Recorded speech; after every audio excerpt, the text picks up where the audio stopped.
आज ये बहुत दर्दनाक हादसा जो है वो जड़ा वाली गली में बिल्कुल JNV के इस तरफ हुआ है। आप देख रहे हैं मेरे साथ मेरे भाई खड़े हैं। इनका मकान जो है वो 2 स्टोरी मकान था। गरीब शख्स था, मजदूर शख्स, जिन्हें सारी ज़िंदगी की परिवार ने कमाई लगा के ये मकान बनाया और BRO के नेगलिजेंस की वजह से, क्रिमिनल नेगलिजेंस में कहूँगा, क्रिमिनल नेगलिजेंस की वजह से इन्होंने रोड का जब काम चल रहा था, इन्होंने जो केयर करनी होती है, जो रूल्स हैं, उन रूल्स की खिलाफ वर्जी करके इन्होंने रात भर मशीन के ब्रेकर लगा के रखा कई दिनों से। और इन बेचारों ने गुहार लगाई 10 दिन पहले एडमिनिस्ट्रेशन में, गुहार लगाई BRO को कि ये जो आप नीचे तबाही कर रहे हो, इससे पूरा मकान जो है वो ख़त्म हो जाएगा।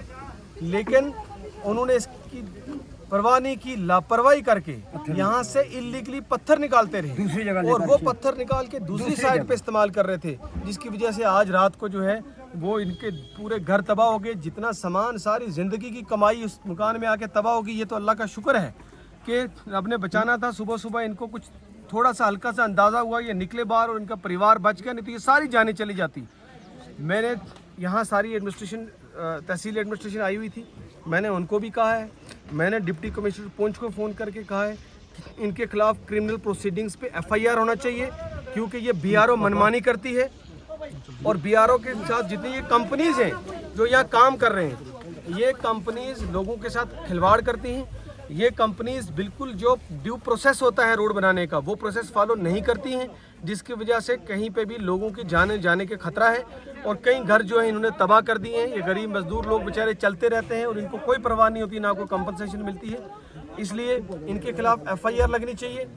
FIR लगने के बाद जो गरीब आदमी का नुकसान हुआ है, इसकी सारी भरपाई, इसकी जितना खर्चा इस मकान में हुआ है, इसका जितना सामान है उसका कंपनसेशन BRO को और उस कंपनी को जो है वो पे करना होगा।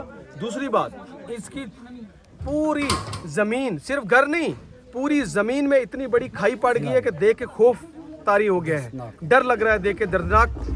पूरा इलाका जो है वो तबाह हो गया है, पूरे इलाके। इस आदमी को कहीं घर बनाने के लिए ज़मीन भी नहीं बची है।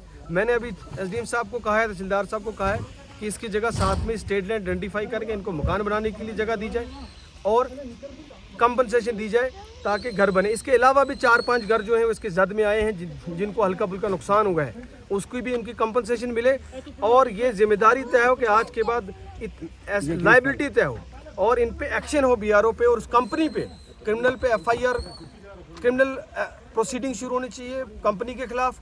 वो लोग अंदर जाने चाहिए ताकि दोबारा BRO के लोग भी अंदर जाने चाहिए, जिम्मेदार हैं, ताकि दोबारा इस तरह किसी के साथ हादसा ना हो। ये लोगों की ज़िंदगियों का सवाल है। इसलिए मैं एक बार फिर जो है वो डिप्टी कमिश्नर साहब को भी कहना चाहता हूँ, एडमिनिस्ट्रेशन और डिविजनल कमिश्नर साहब को कहना चाहता हूँ, क्योंकि BRO जो है ये मनमानी करती है यहाँ पे, क्योंकि सेंट्रल गवर्नमेंट के अंडर है। इसका मतलब ये नहीं है कि वो डिप्टी कमिश्नर को ना माने, डिविजनल कमिश्नर को ना माने, SDM को ना माने।